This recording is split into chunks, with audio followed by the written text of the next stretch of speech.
We all know why you're here. You're here for part of the new series that I am calling Who Did I Marry? I'm going to create this playlist series, and I'm going to tell the story of how I met, dated, married, and divorced a real pathological liar. This is my introduction / disclaimer video. First and foremost, I'm going to be truthful, even if it makes me look bad. I'm going to be honest, but I'm also not going to be disrespectful to anyone that was involved. I'm not going to use people's real names because I don't have their permission to do so, and it does not want any sort of litigation. I will tell you off the top, I have a sense of humor and I have sarcasm. So things that you see me laughing at, none of this is funny. But in order to get through it, I have to laugh. If I cry, I cry. I'm human. I'm a woman. This was traumatic. I'm going to do it in order from the time we met until the time I got our divorce decree in the mail. So everything I'm going to tell you can be verified. There are people in my life who can easily verify, yes, this did happen. Yes, he really did do that. Yes, he said that. Yes, she did go through that. I have no contact whatsoever with my ex-husband in any way, shape, or form.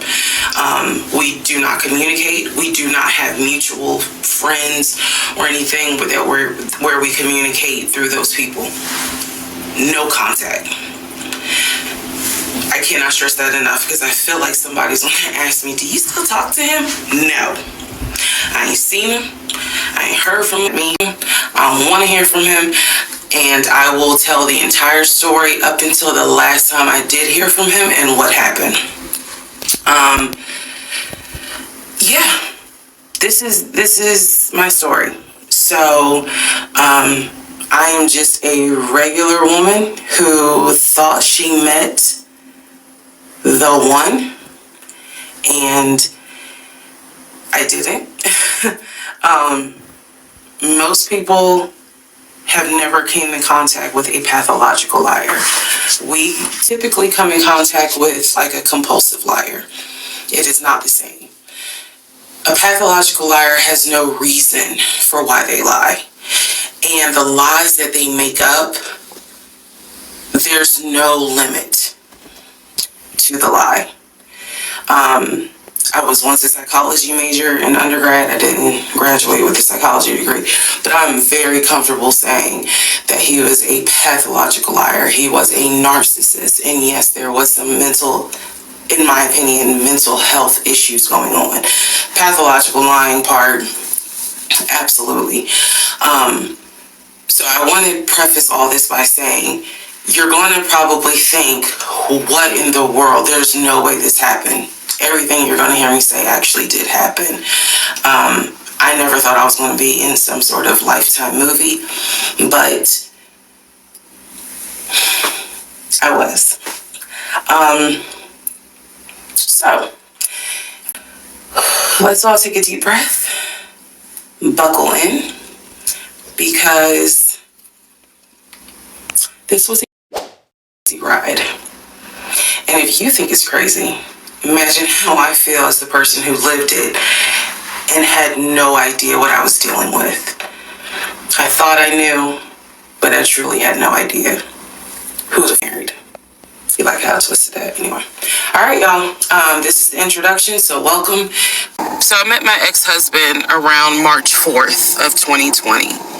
We met on Facebook dating site, and we also matched on Hinge.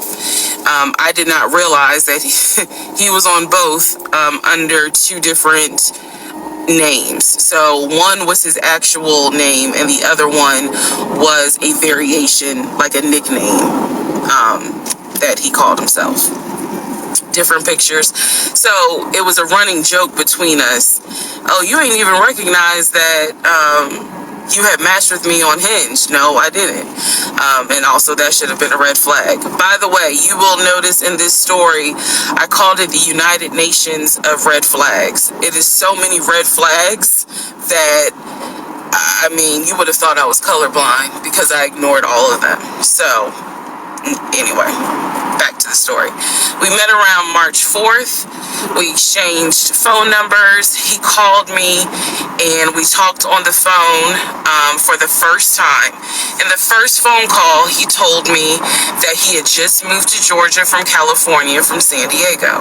His job had transferred him because he was being transferred in as the new regional manager for a major condiment company that is based here in Georgia. Not gonna say the name. And so we also talked about his childhood. He told me he grew up in Philly. He's from Philly. Both of his parents were deceased. This is the first phone call. Both of his parents were deceased. His father was a Philadelphia police officer. His mom was a teacher. He also told me he briefly lived in Augusta with his family. He had 2 brothers and 2 sisters. He also had 2 half-brothers on his dad's side. First phone call. So I'm just giving you guys the backstory. This was the first phone call we had. So we talked about family. We talked about friends. We talked about our jobs. At the time, I was working at Georgia State Patrol. And he knew this, and he just thought that was like, wow, you know, so you work with troopers all day. Yes, I did. Also in that phone call, he explained to me that he used to play football. He explained that he used to play arena football. I know nothing about arena football. I know about NFL, I know about college, go Dogs, but I don't know anything about arena football. So he explained to me that he used to play arena football. He used to work at Apple in the off season of arena football. And I remember thinking on that phone call, oh, okay, you know, like, good for you. I don't know anything about arena football, and I believe I did tell him that. I don't know anything about arena football. That'll come into play later on. So he told me, you know, I just moved here.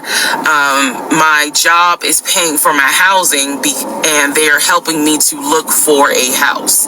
He was like, right now I'm in Gwinnett County, but I'm trying to look for a house, ideally in Atlanta, like Brookhaven, Sandy Springs. He was like, I really would like to move out there. And so I thought, you know, that's great. You know, you're looking to get a house. You just moved here. He was like, I don't really know too many people here because I spend all my time at work, and, you know, this job is really demanding.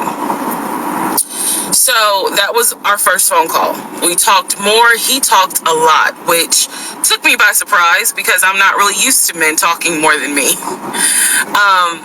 He eventually asked me out on a date. Our first date was set for Saturday, March 7th, 2020. He asked me what was my favorite restaurant. I said Cheesecake Factory. And so we agreed to go out at the Cheesecake Factory in a location that was in between. I lived in Clayton County at the time. He lived in Gwinnett County. I realized that if you don't know anything about Metro Atlanta, that makes no sense. But basically, we lived about 45 minutes apart. So we agreed to meet at the Cheesecake Factory over at Perimeter Mall, which is in an area, Sandy Springs, Dunwoody area. I was excited. Like, I called my friends and was like, I got a date, you know, blah, blah, blah. We'll see how it goes. First conversation was good. Hopefully he looks like his pictures, because, you know, that's always an issue with online dating. Hopefully he looks like his pictures. So on my way to our date, I took 285, and literally right before I got to Boulder Crest, the exit for Boulder Crest, I heard a boom, and I lost control of my car. Thank God that not thank God, but I knew what to do. So I did not crash, but my tire blew out. So I called him, And I said, hey, I am so sorry, but my tire just blew on 285. I'm slowly making my way off the exit. I believe I pulled into a Chevron gas station, and I said, I got to get this fixed. I don't know what to do. Like, I'm a damsel in distress kind of thing. He kind of paused. He got quiet, and he was like, tell me exactly where you are. Drop your pin. So I dropped the pin, and he came to the gas station. Got out the car, and I was so relieved that he actually looked like his pictures that I was like, oh my God, he's actually attractive, because he's like 6'4", 6'5". Oh, also, man, I apologize. So let me go back to the first conversation. Let me add something. He did tell me in the first phone call that he was divorced, and that his ex-wife, she had 2 children, a boy and a girl, who were teenagers, young adults. I think the girl was about 20, and he said that he had a very close relationship with his stepkids, but that he and his ex-wife had divorced because she cheated on him out in California, and so coming to Georgia was a new beginning for him. She was still out in California. The kids were still out in California. And so, he was like, I can't stand her, but I still want to be in the kids' lives. I have to put that in there because that will come back later. So this is just setting the stage. Again, that first conversation we talked about family, job, friends, how he ended up in Georgia, me being in Georgia, the things that, I would think people talk about in the first conversation. All right, now back to the tire blew out. So he shows up to the gas station. He changes my tire, which I just thought was the sexiest thing in the world. And then he proceeds to say, hey, I found a tire place around the corner. You need to get another tire. Like, you can't drive on this donut. So he followed me to the tire place, and then helped me get a tire, paid for it. So I was definitely like, wow. And so the vibe was good. So anyway, I get the tire fixed. We follow each other to the Cheesecake Factory over in Perimeter. We hold hands walking into the Cheesecake Factory. So in my mind, I'm like, oh my God, I had butterflies. That's the look of a woman who had butterflies. So I had butterflies. And we go in, there's a long wait. And so we sit outside and we just talk. And the conversation's great. And this is where he tells me what it is he's looking for. He tells me, I believe at this time he was 42. He was like, I want to get married and it be for real. He's like, my parents were married 40 plus years before my mom passed away. And I want that. I want marriage, family, a house. Like, that is what I want. He's like, I'm as a man, I'm ready to get married, but I want it to be for real, because the first time, it really hurt me when she cheated on me. So he's telling me everything that I wanted to hear. And so he was like, what is it that you want? And I said pretty much the same thing. I was like, I'm ready to get married. Definitely want to have a family. And I want to marry my best friend. So we both put on the table that we wanted marriage. What it is that we wanted. We both had established we were dating for marriage. We were not dating just to date. We were not trying to be friends with benefits, and none of that. So the dinner at Cheesecake Factory went really well. We laughed, we joked, we talked about people, which is kind of up my alley, my sense of humor. It was a good vibe. So at the end of the at the end of dinner, we sat in his car and he played this song for me by John Legend. I don't know the name of the song that John Legend was talking about. I think I met my wife tonight. And I thought it was a sign. So I was like, oh my God. So anyway, we ended up sitting in the car talking just about life and experiences until about midnight. So during this conversation, he again is telling me how it was, what it was like living in California, how he went out there, he went to San Diego State, he played football for San Diego State. He talked about how, life, he loved it out there, so he stayed. That's when he joined the company. And then he explained that he also did arena football, but only did it for about 2 or 3 years. He claims that while he was doing arena football, the team that he was on won a championship. But again, keep in mind, I don't know anything about arena football.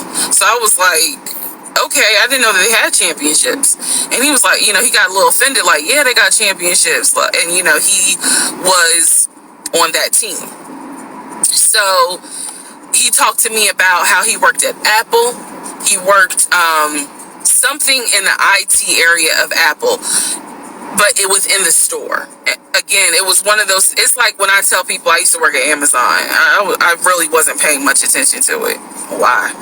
So we talked about all that. We talked deeply into what happened with the ex-wife. It's because I asked.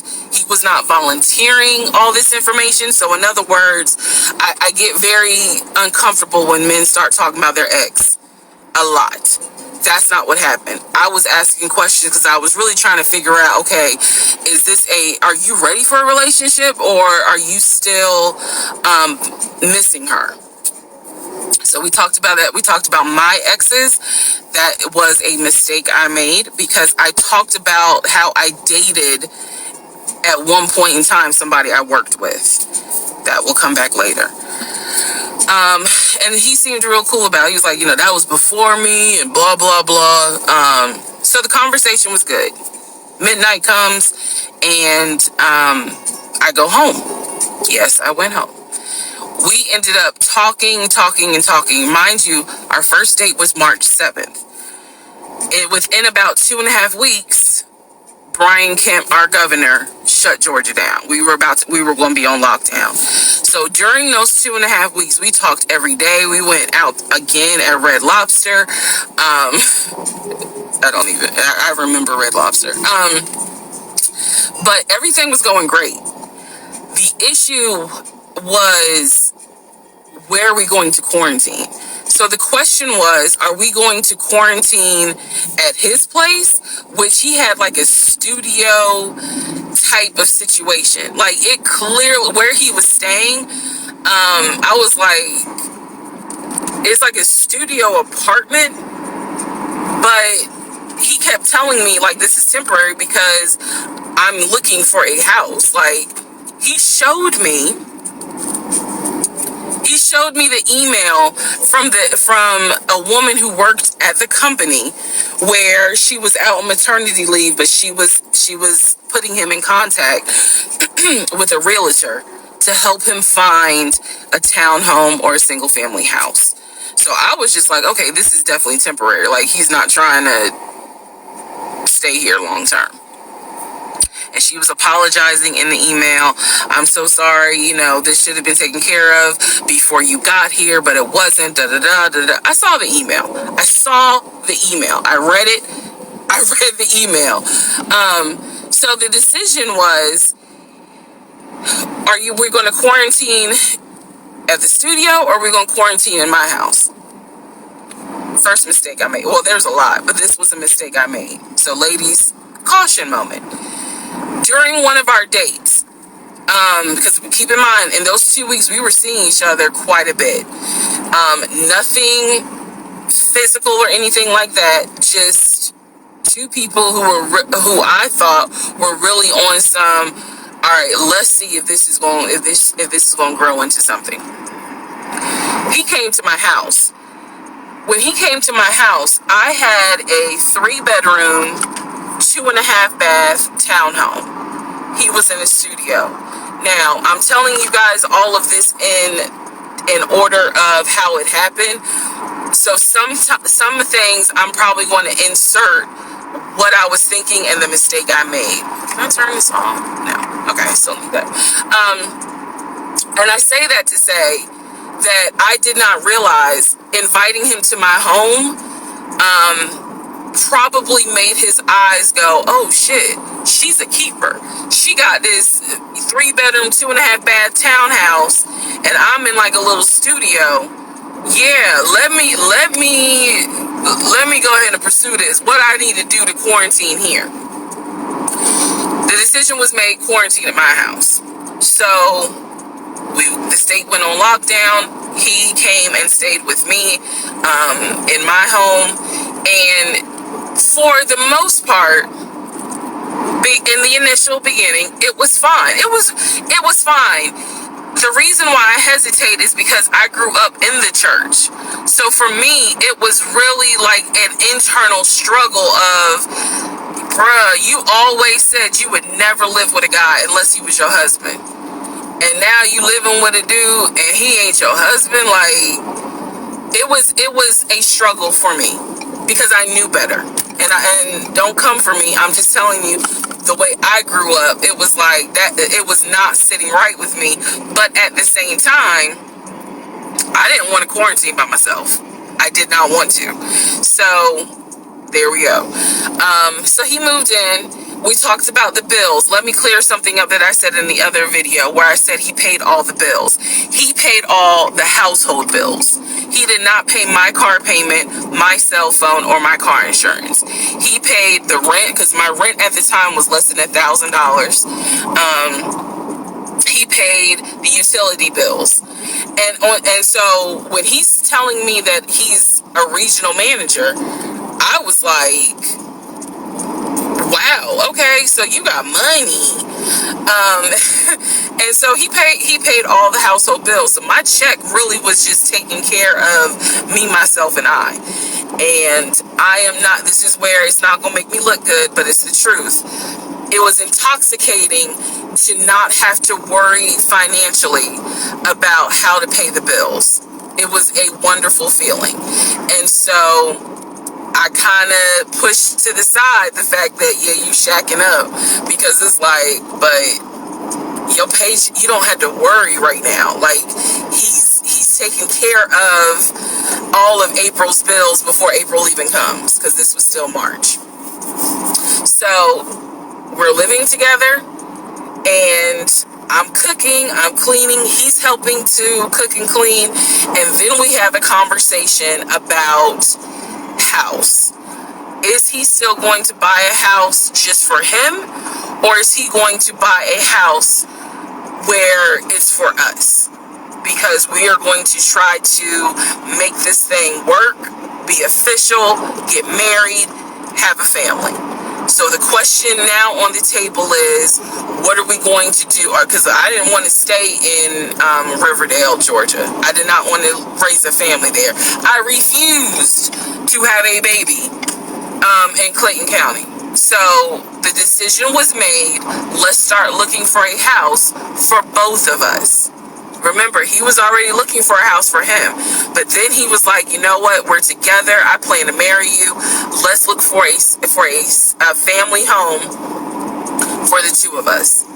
He was like, this is how much I was approved for. That's when he showed me the Chase paperwork.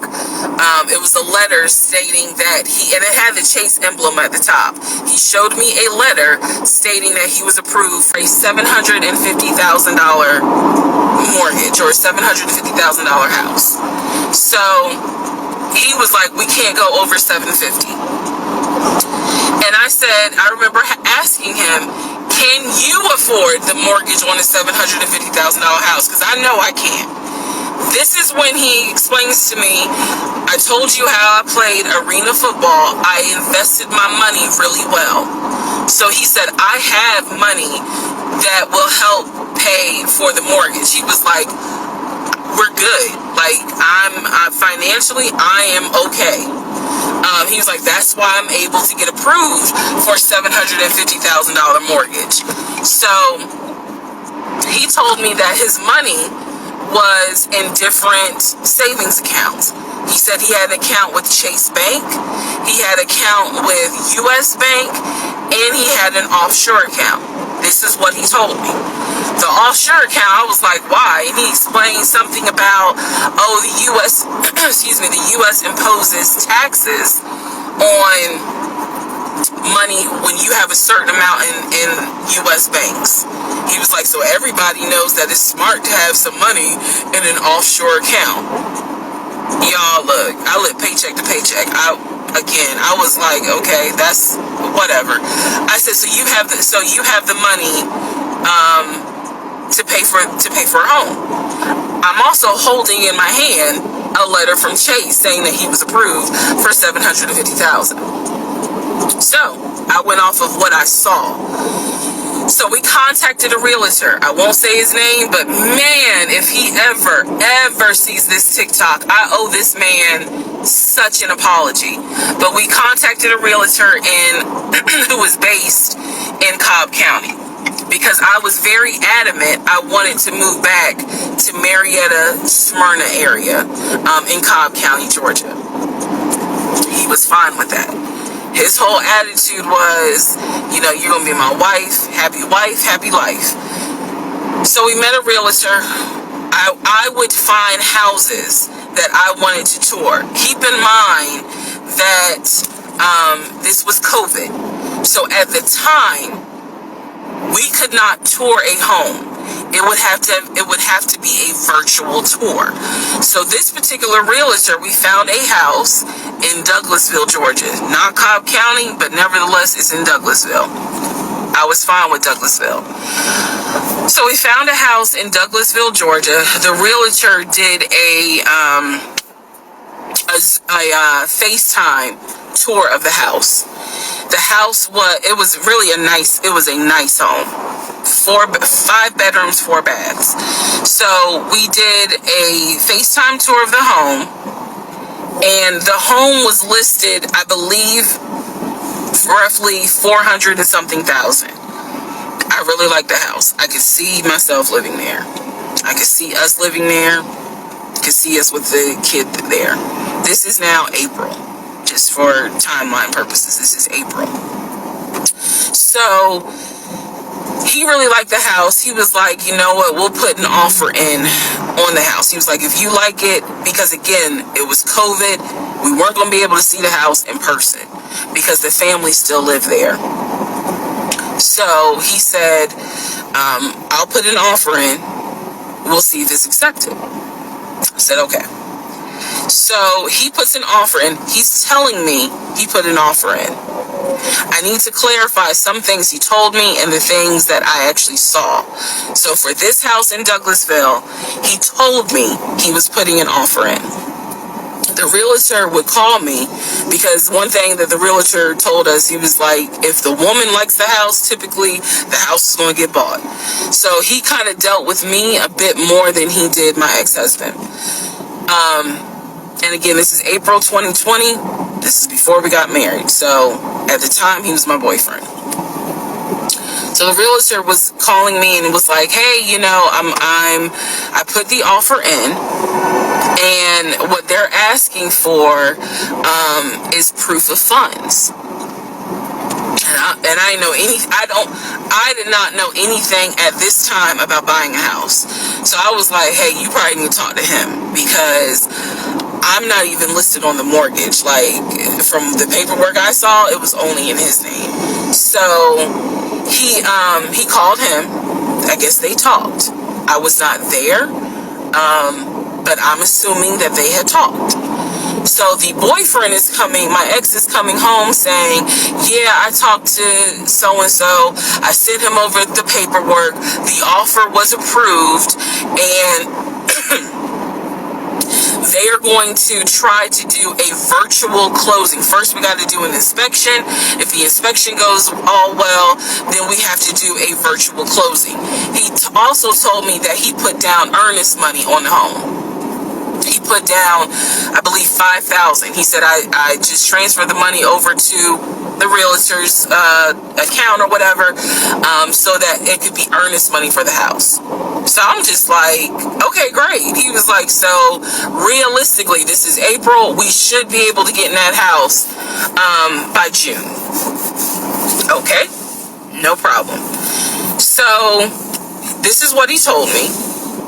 About 3 or 4 days later, I get a phone call from the realtor. And the realtor is like, hey, I'm just checking to see what you guys want to do about that house. So I was confused. I'm at work. And I said, I was told that he put an offer in.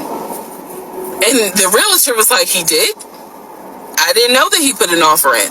And I said, well, why wouldn't you know? Like, he told me he put the offer in, and he had paid earnest money, $5,000 earnest money.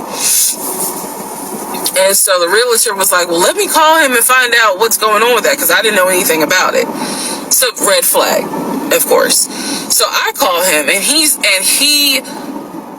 in true narcissistic nature, he flips the script, and he like goes off. He's like cussing, going off, like he shouldn't, excuse me, I have the hiccups. He shouldn't be calling you. If he has a question, he should call me, because I'm the one that's on the mortgage.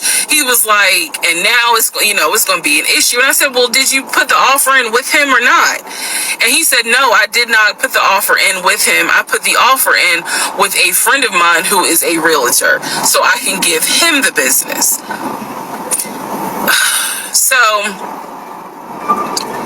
I did not hear from that realtor again. So I was just like, is the house under contract or is it not? He was like, yes, the house is under contract. This is how crazy things work out. About 3 days later, on realtor.com, I'm looking at the house because I was trying to figure out in my mind how I'm gonna decorate. It shows the house is under contract. So, show my boyfriend. My boyfriend's like, I told you it was under contract. He was like, did you not believe me? And I ain't had the heart to say, hell no, I didn't believe you. Like, it seemed too good to be true. But once I saw the house was under contract, I absolutely believe that, okay, it's under contract with him. Like, yeah, we're about to do inspection. We are about to move.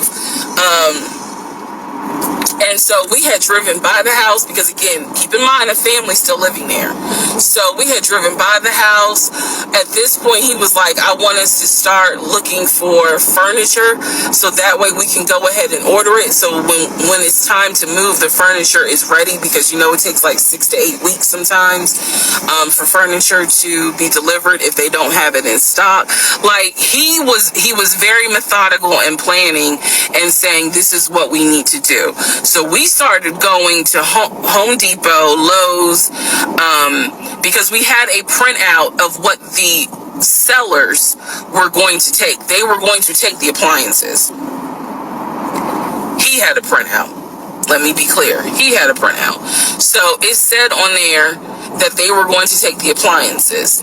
So we needed to get a new stove, new refrigerator, new microwave, all that stuff. So we went to Home Depot and Lowe's, and I went ham.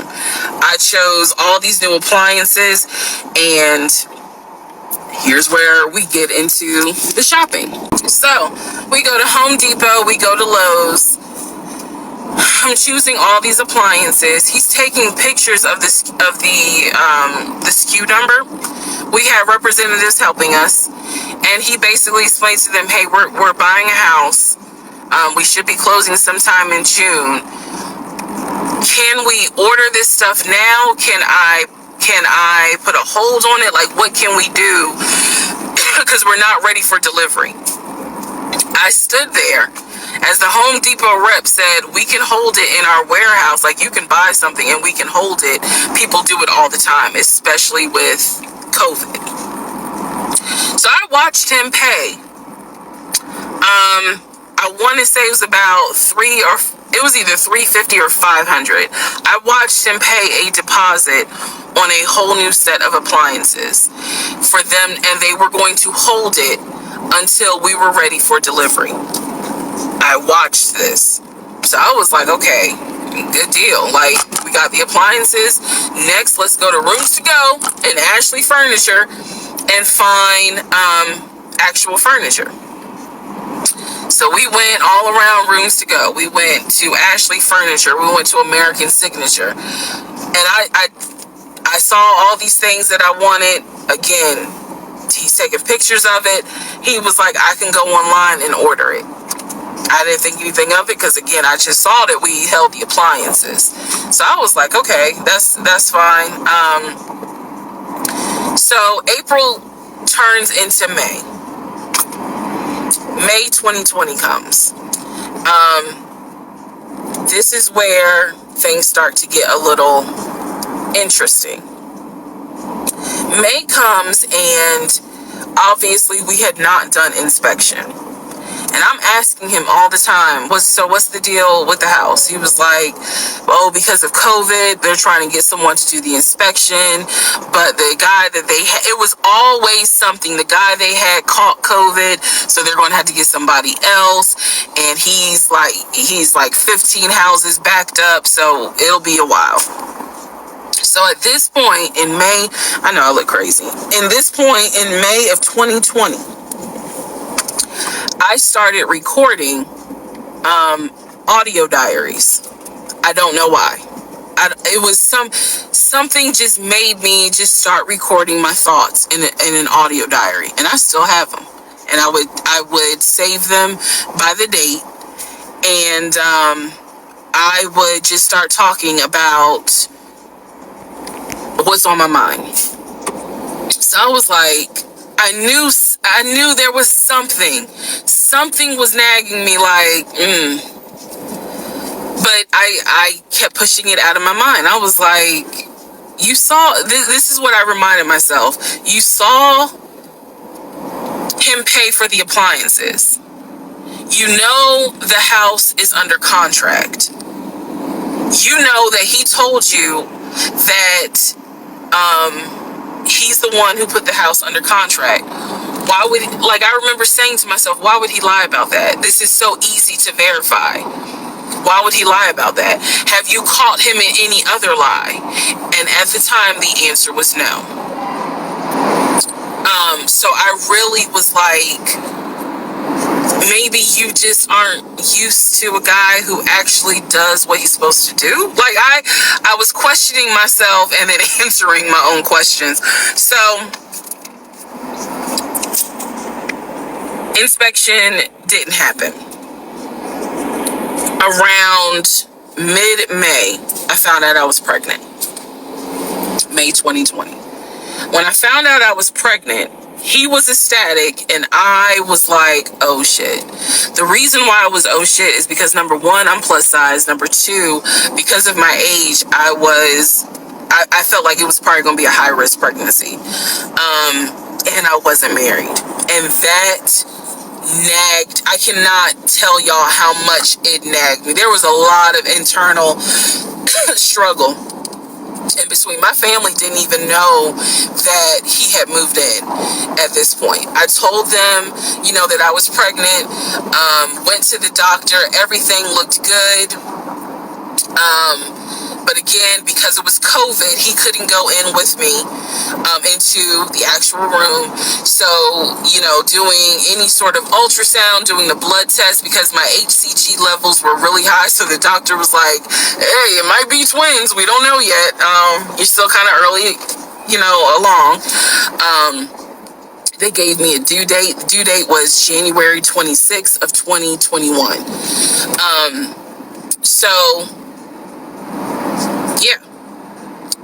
May, found out I was pregnant. So there was now more of a push into, we got to get a house. We got out of here. I'm not having a baby in Riverdale. Okay, nothing against Riverdale, but I ain't having a baby in Riverdale. So we need to find out what's going on with this house. And so he was on top of it. He had an answer for everything. He was like, I'm gonna call and find out what's going on, blah, blah, blah. He then magically told me about a week later, oh, they're going to do inspection on the house, like in 2 days. So I was just like, okay, keep in mind, I'm taking his word for it. I'm taking his word for all this. So he was like, they're going to do an inspection. Once we get the inspection report back, then we will know what we are going to be responsible for. What are we getting ourselves into? I guess they did an inspection. He showed me an inspection report.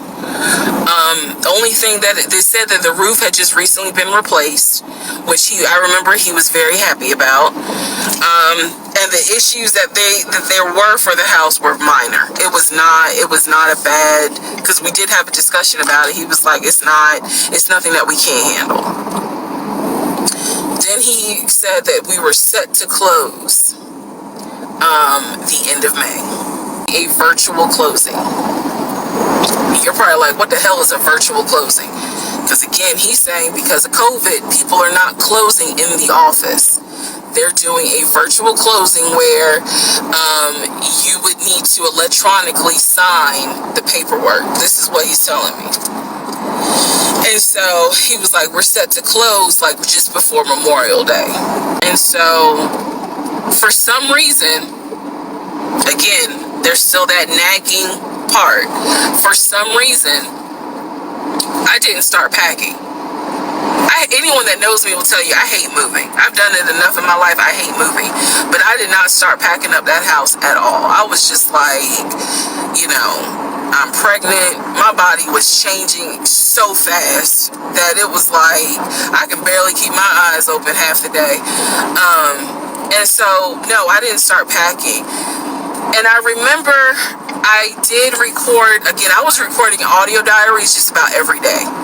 When something didn't sit right, I would verbally record it in the audio diary because I was like, I don't know what it is, but there's something. That was the theme of our relationship. I don't know what it is, but I know there's something. And so I remember talking to myself in my little prayer closet, because that's where I would do my recordings. And I remember thinking, what if we don't get this house? Like, what if he's lying? But again, there goes that thought process of, why would he lie about this? Like, who makes up that they're buying a house when in fact they're not? And then he's showing you all this paperwork. Like, come on, you can't be that jaded that you don't even believe what's in front of you. My doctor had called and told me there was no heartbeat. The pregnancy was not viable at that point, and I was cramping and spotting at work. Went into my best friend's office and immediately started crying. She was like, what's going on? And I said, I told her what the doctor said, and she grabbed her keys, grabbed her purse, and was like, let's go, I'm taking you home. On my way home, I called my boyfriend and told him what the doctor said, and he was like, I'll meet you at home. So he was coming from Duluth, went straight home. And so about 24, 48 hours later, I had a doctor's appointment, and my doctor gave me 3 options. First option, let everything happen naturally. Your body will expel the fetus on its own. Second option, you can take a pill which will induce expelling the fetus at home. The pill basically will cause you to contract and expel. The third option was to go into the hospital and do a D&C. I did not want to do a D&C because I did not want to be in a hospital with COVID going on. And for whatever reason, I did not do the option of let it happen naturally. So I chose to do the pill. His birthday was June 17th. My ex's birthday was June 17th. So the decision was made, we're going to celebrate his birthday that day, go out to eat, celebrate as best we could, and then took the pill that night. That night was the most traumatic, excruciating pain I've ever put my body through. I do not recommend any woman, if prayerfully you don't have to go through that, but I don't recommend taking that pill. If you don't have to, don't do it. I spent the whole night in the bathroom just crying in so much pain. They gave me a narcotic. I couldn't take it because I found out I was allergic to it. So it was causing me to crying in so much pain. They gave me a narcotic. I couldn't take it because I found out I was allergic to it. So it was causing me to projectile vomiting. And it was a mess. So, and he was right there. He was scared that he needed to take me to the ER. But in the morning, the pain kind of subsided. So about 72 hours later, I had another doctor's appointment where the purpose of this appointment was to do an ultrasound to see if everything had passed. Everything did not pass. So because of that, my doctor was like, we're going to have to do a DNC. Where the purpose of this appointment was to do an ultrasound to see if everything had passed. Everything did not pass. So because of that, my doctor was like, we're going to have to do a DNC. My DNC was scheduled for the first week of July. My boyfriend, my ex, was going to take me. That was always the plan. 2 days before my procedure, he comes home and tells me that he is up for a promotion. He's up to be promoted to VP. Because of this, the president of the company, is coming in, and it was going to be this huge business meeting he had to go to. The business meeting was scheduled for the day of my surgery. And so I'm throwing a fit because I was like, there's no way you can do that meeting. I need you to take me to the hospital and all this other stuff. And so he offered to have his sister take me to the hospital. Apparently his sister lived in Douglasville. I was like, no, because I've never met her. I'm not having a stranger take me to the hospital. No, this is a private situation. I don't want to do that, blah, blah, blah. So my aunt had offered to take me. And then my friend who took me home from work had offered to take me. So at that point, we get into an argument because he's like, my sister is, you about your family, so why can't she step in? And I was like, nah, because I don't know her, period. I don't know her. So my friend offers to take me to the hospital because I was all distressed that he's saying he has a business meeting and he can't take me. So I remember being on I-75 on the connector on the phone with her crying because I was so embarrassed that he wasn't going to be the one to take me and that I was needing to rely on someone else to take me to the hospital in order to get a DNC done. And she was really great. She was like, girl, this is why you have a village. It's okay. Things happen. The world is crazy right now. I will take you. You're going to be okay. So he did not take me to the hospital for my DNC. My friend did. She could not stay because of COVID protocol. So when they wheeled me into pre-op after I got checked in, I texted him and was just letting him know, hey, here's the update. I'm in pre-op. They're going to get me prepared to go back to the surgical ward or whatever. And the response I got was from his new executive assistant named David. Now, when he told me he was up for the promotion, he did tell me that part of getting this new job would be that he would get an executive assistant named David.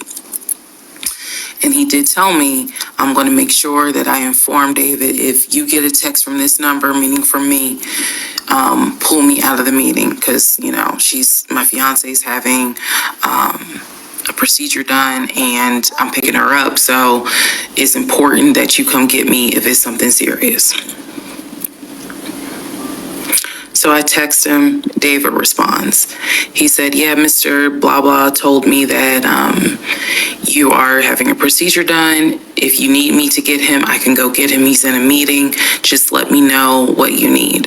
And I just said, no, don't bother him. I'm just giving an update that they're about to take me back. And David responds and says, I'm so sorry you're going through this. Please let me know if there's anything I can do. So I have the procedure. I wake up and I am now in recovery. I should be in recovery 45 minutes up to an hour and a half. I wake up, first thing I ask, and I remember asking, is where is so-and-so? The nurse, who was so sweet, she was like, everything went well. You're doing great. She said, we spoke to your fiance. He's on his way. So I said, okay, I kind of dozed back out, but I could still hear everything that was going on. I just could not keep my eyes open to save my life. So I hear her talk to the other nurse, and that's when she said, Dr. So-and-so called her fiance, and his executive assistant picked up. And the executive assistant said that he was in a business meeting and that, you could relate to him what you need to say, and he'll tell the fiance. And my doctor was like, hell no, HIPAA, I need to speak to him. So apparently my fiance called the doctor back about 30 minutes later, and the doctor informed him she'll be ready to be discharged in about an hour. You can make your way and come pick her up. He said he was on his way. He was on his way from Duluth to Atlanta, which is not a huge distance, but the time of day, one thing about Atlanta, there's always traffic. So he should have been there within the hour. I should have only been in recovery an hour and a half. I just want to clear up some things that I realized is kind of creating some confusion. So just allow this video to serve as a stop sign. Let's clarify. First of all, the story, background. He was born in Philly, raised in Philly, and moved to Augusta. Story is that he moved to Augusta for high school. After high school, he went to college at San Diego State. Enjoyed San Diego State, stayed in San Diego for quite a while. Got married out in California, had a house in California, played arena football out in California, but his family was back here in Augusta, Georgia. He still had a lot of family up in Philly, but for the most part, he had a sister in Augusta, he had a sister in Douglasville, he had a brother in Baltimore, he had another brother in Philly, and he had a brother in Nashville. So I just want to clarify that in terms of not the demographics, but the geography. Born in Philly, came to Augusta for high school, went to San Diego State for college, played football, stayed at San Diego, got married out there, but still had quite a bit of family here in here in Georgia. He also had a sister, I think I said, who lived in Douglasville. I have physically met his aunt who lived in Augusta. I've met his brother who lives in Augusta. I have spoken on FaceTime with a brother who lives in Baltimore. And then I will demonstrate how he used to talk to the brother that lives in Philly. That's coming up. You haven't missed that. In terms of the proposal, you did not miss the story of the proposal. I simply didn't want to share it because it was embarrassing. Basically, he gave me 3 ring options. We went to a jeweler at the Mall of Georgia. He had me pick out 3 rings. I told him which one I liked the most because I knew it wasn't a romantic proposal at all. I knew which ring I liked the most. I told him which one. He basically said, when I'm ready, I'll give you the ring and I'll propose. Fast forward about I guess it was summer, because I was actually pregnant when the ring came. We were sitting at the dinner table. He took the ring box out of his pocket, slammed it on the dinner table, and I was like, what is this? He was like, open it. I opened it. Inside was the ring that I had wanted, that I had chosen at the jeweler. And he was like, all right, so this means that you're going to be my wife. I was pregnant. So, again, when I asked y'all to give me grace, it's because there are certain things that's just like, girl, what was you thinking? Trust me. There's no excuse. So there was never a, will you marry me? It was more of a, we're living together, we're having a baby together, we need to get married, because the backstory also was that his dad was a retired police officer, but at one point his father was a pastor. So he could quote the Bible like nobody's business, as we all know, so can Lucifer. But anyway, he could quote the Bible like no one's business. And so that's how we ended up engaged. And I was wearing a ring. I will find a picture and I will try to post it. But I was wearing the ring. Don't worry, there's more to that story as well. So just wanted to clarify some things for the people who were like, wasn't it weird that he had a sister who lived close, but he's from Philly? So I just wanted to definitely bring clarity to what he told me was the backstory. Born in Philly, came to Augusta for high school, went to California for college, played football at San Diego State, played football and arena football, worked at Apple, and then joined the condiment company in California, who then transferred him back to Georgia. He was married in California, and he told me he got divorced. Came to Augusta for high school, went to California for college, played football at San Diego State, played football and arena football, worked at Apple, and then joined the condiment company in California, who then transferred him back to Georgia. He was married in California, and he told me he got divorced in California. That is important as well. That will come up again later. And so the ex-wife, at this point in time, at the time that I'm telling you, part 7, which is the last video I just posted, the ex-wife lived in California with her 2 kids, his 2 stepkids. The 2 stepkids were 17 and 20 or 21, but they were that age group. And he was saying that he was very close with them, so he wanted to keep a tight relationship with them. And he talked to them, if not every day, every other day. When I say,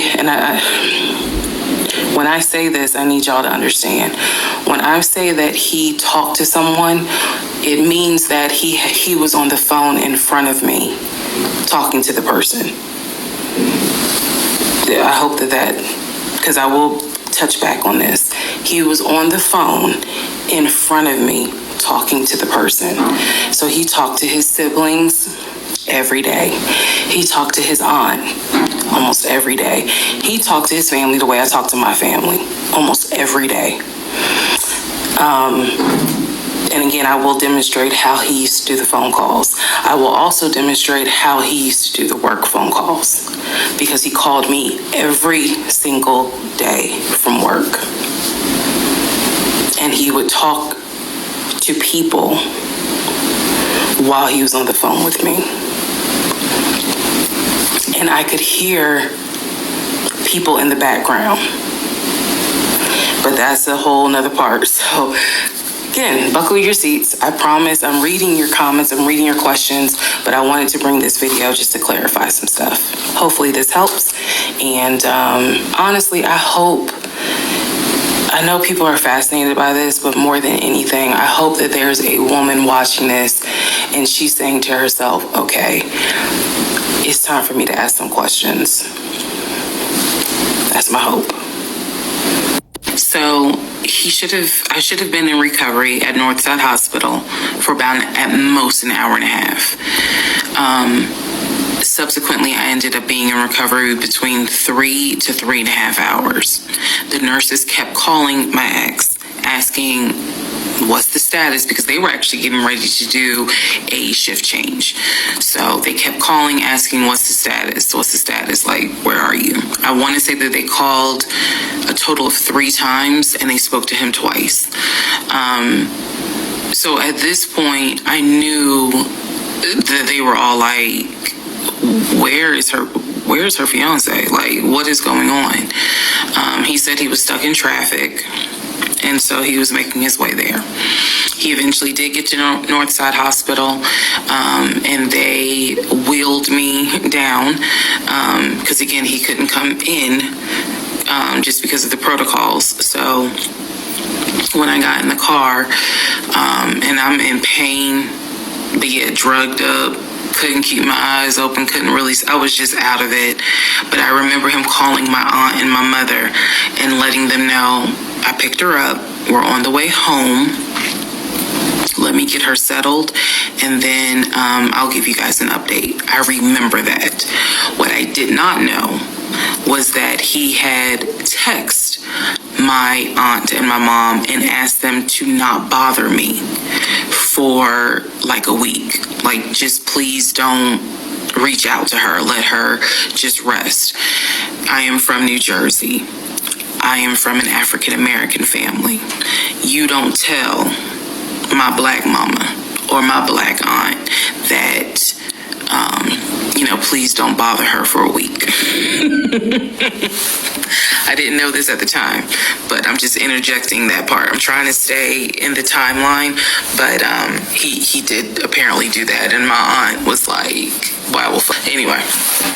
So, go home. He waits on me hand and foot. I recover. Just needed about 24 to 48 hours to just get my mind right. During this time, in between when the house in Douglasville fell through, we had not talked about a house. So I guess it was about a week later, after the DNC, he decides that, do you want to start looking for a house again? Excuse me, I have the hiccups, y'all. Do you want to start looking for a house again? Because of what happened with the house in Douglasville, I felt like I was smarter this time to say, I want to be involved in every aspect, because I don't know what I do know is that he lied to me. I didn't know then what I know now. I just knew he lied about I knew he lied about being under contract. So I told him, I said, I don't want to work with your friend who I've never met, never talked to. I know that he has talked to him because he's talked to him in front of me. And I'm going to demonstrate on one of the videos how he used to do his phone calls. Don't worry, it's coming. So we found a new real estate agent. Really nice guy. His name was Scott. I am using his real name. Really nice guy. And we told him what the budget was.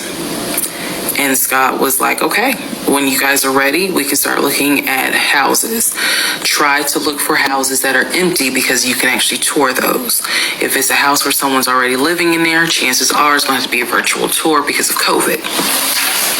So I found a house that I absolutely, in total, we must have looked at about 15 houses.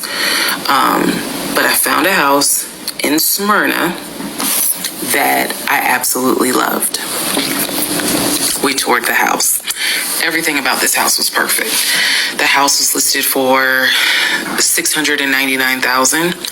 It was a brand new construction build. The only issue was that the basement was not finished, and he wanted the basement to be his man cave. Again, I went with him to tour this house. So this was already feeling very different than the situation in Douglasville, because we did not actually tour the Douglasville house. We only did a FaceTime virtual tour. This house in Smyrna, we toured.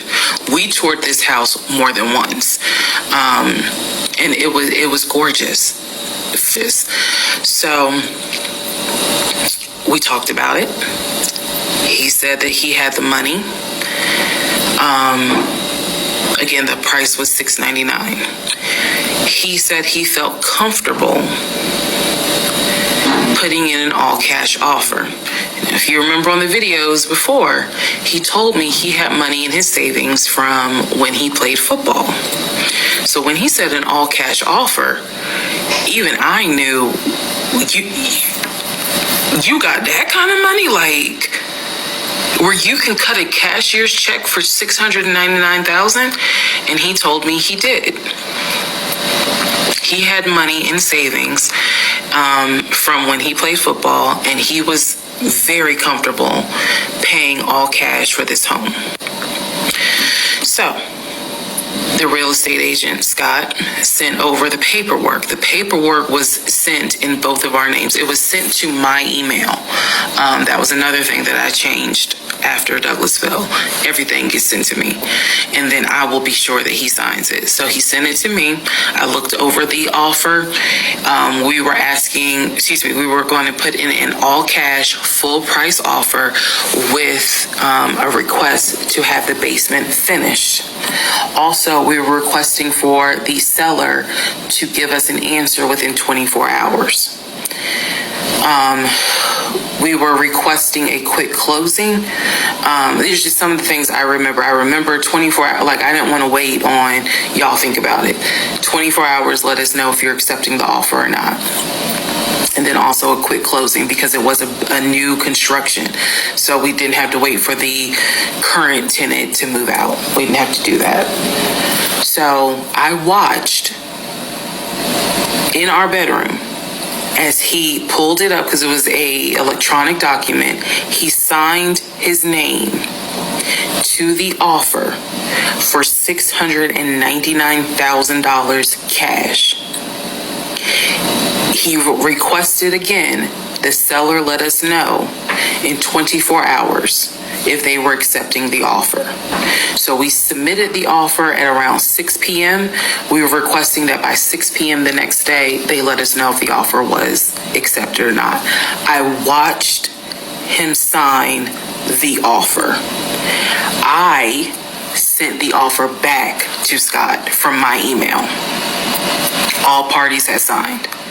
Scott texted us and said, I got it.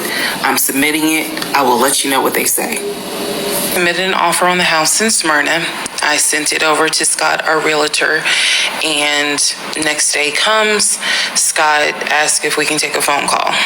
So he calls us and tells us that the offer was not accepted and the builder did not do a counter offer. We don't exactly know why. We don't exactly know why he didn't accept it, but the bottom line is that we figured out later on that he didn't want to finish the basement. So the offer was not accepted. The house fell through. I was okay with that because, again, I knew he had put in an offer. So we continued looking at other houses. We found another house in Smyrna that he really liked. I thought that it was way too big for just the two of us. And so the price of this home was much higher than the $750,000 that Chase had approved for the mortgage. So what he explained to me was that he was willing to do the $750,000 mortgage, and he was also willing to put a significant amount of the money in savings on the house. Now comfortable going from $750,000 up to about $900,000. Again, his whole explanation was, I have the money where I can put down a substantial down payment, bring down the price of the home, and then basically mortgage the rest of it. So that was now the plan. I was not comfortable with a home over $900,000. But again, keep in mind, I saw the Chase paperwork. So I was like, I just feel more comfortable sticking at the $750,000 mark. That's what you were approved for. Let's go with that. By this point, this is now fall of 2020. We had been talking about marriage. I had my ring. He had made VP at the company. And again, he was calling me every day from work. I need to kind of explain how the company was ran, because when you think VP, you would think he would be in an office. It was a condiment company, so they actually were producing the condiments, and I'm not saying the name of the company on purpose, but they were producing the condiments in this particular plant location. So a lot of times, he would simply tell me that he walked the floor, checking in with his subordinates, basically. Now, how did he go to work? For the most part, at this point, he left before I woke up. However, pretty much he wore dress pants, kind of like a dark navy blue cargo pant. And he had a polo shirt with the company logo on it. What I saw a lot of times is that he would not wear the polo shirt to work. He would wear like a company t-shirt. He would wear rubber sole shoes and the navy blue cargo pants. I didn't think it was a uniform, but it reminded me of what someone would wear when I worked at Amazon, if you're going to be doing manual labor. He didn't go to work sloppy looking at all, but it definitely was not suit and tie. Nowhere near suit and tie. It is fair to note that outside of work, he was a man who he loved to dress. He loved to wear the latest Jordans. He loved to collect watches. He collected a lot of Invicta watches. He loved to collect hats. He wore hats, baseball caps everywhere because he didn't like the shape of his head. So in terms of how he dressed casually, the man, he could dress. In terms of how he dressed for work, yeah, he didn't dress like a VP. But his excuse was, I'm constantly walking the production floor, and I can't be in a suit and tie walking the production floor where they're creating the condiments that we're selling. So by this point, again, this is fall. We're still looking at houses. We're still touring houses as much as we can because it is COVID. We had found another house that we really liked and a house that I really, truly wanted to put an offer in on. This was now going to be the second house that we put an offer on. He put in the asking price, I believe, was about $700,000. He put in under asking an offer for about $650,000. I'm guessing, but I'll try to find the house and put it on the story. The reason that house fell through, we found out that the home was sitting on a septic tank. We found out that the septic tank had an issue, and it would have taken about $15,000 to $20,000 to fix the septic tank. The sellers were not willing to fix it. Personally, I didn't really care for the house that much. By this point, again, this is fall. We're still looking at houses. We're still touring houses as much as we can because it is COVID. We had found another house that we really liked and a house that I really, truly wanted to put an offer in on. This was now going to be the second house that we put an offer on. He put in the asking price, I believe, was about $700,000. He put in under asking an offer for about $650,000. I'm guessing, but I'll try to find in on. This was now going to be the second house that we put an offer on.